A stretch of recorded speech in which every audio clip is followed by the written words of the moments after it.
Building and playing as a cyborg has received a really massive quality of life. Specialized cyborg parts and specialized cyborgs that you had to just hand build have been merged into one system. Now there is just these cyborg parts. So you build what used to be a basic cyborg and you'll end up making something that looks just like this. So you make the endoskeleton, the head, arms, legs, and torso. And of course you're going to need the flashes and the cables and all that good stuff, and still brain, obviously.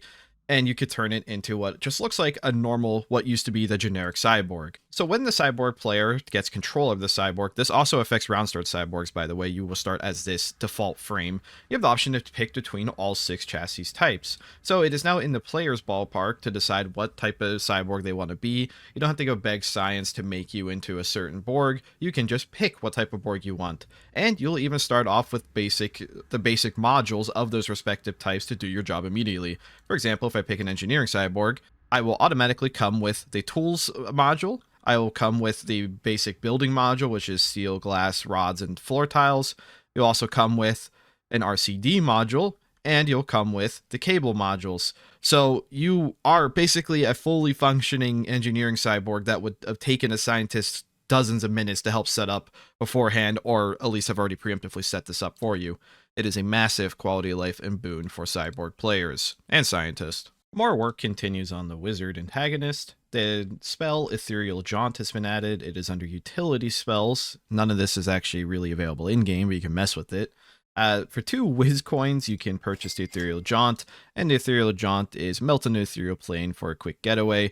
This basically just turns you into a ghost for a short time and lets you phase through walls before you revert back to normal. Wizard continues getting work and is inching ever closer towards completion. There is no date for this, but seeing more spells get done means it's still being worked on. The crew monitor crate, which is normally orderable by cargo, has received some changes. Inside here now are flat packs. There are 3 crew monitoring computer flat packs and the server itself, so you can add more monitoring computers to different departments, replace ones that are broken, and even replace the lost server if that is destroyed for whatever reason. The solar assembly crate, also purchased from a cargo, has had a slight change. It now contains 10 solar flat packs and 20 pieces of glass for an increased price, but this makes expanding solars a lot more modular in terms of you only have to buy a few crates to add significant more power output to the station. Before, it's like it was a little cumbersome. I don't know if I ever saw anyone actually ever purchase these, so this should change some things. The Crayon UI has been improved pretty massively. Things are now separated in actual categories. The actual UI itself is bigger, making it easier to see what the hell you're actually putting down.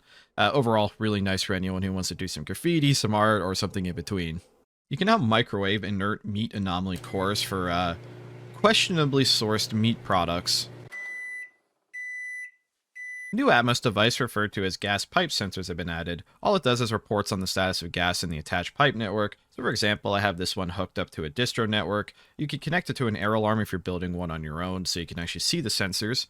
And then under the sensor tab, it will have everything labeled in this pipe, in this category here, so it's really easy to actually determine what's in a pipe network. In a way, this is like using a remote gas analyzer, but you also have some control over what's in the pipes. This is really more so for advanced Atmos techs, but those of you that do that type of stuff will probably greatly appreciate this and be using this.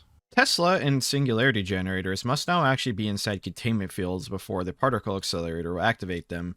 This will help prevent round start singuluses by either by accident or somebody trying to troll and do it intentionally, or antagonists doing it too quickly. There'll be a giant red pop-up basically saying that the failsafe is in action and that it won't actually activate unless surrounded by emitters.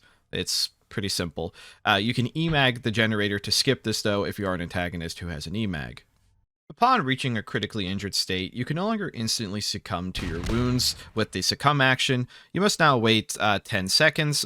And I normally don't include stuff like this in a video, but for this one, I feel like I must include a correction. The Derelict Cyborg is mentioned in the changelog, but I have no idea how to spawn it. It doesn't seem like you can. I tried running the game rule to add it. It says it skips it. People in the Discord said it was added erroneously to the changelog, so I am going to make the assumption that it's not finished, and I will gladly feature it when it is actually showcaseable. Anyways, I want to thank all of our maintainers and contributors for all their hard work to the game as always, and thank you for watching.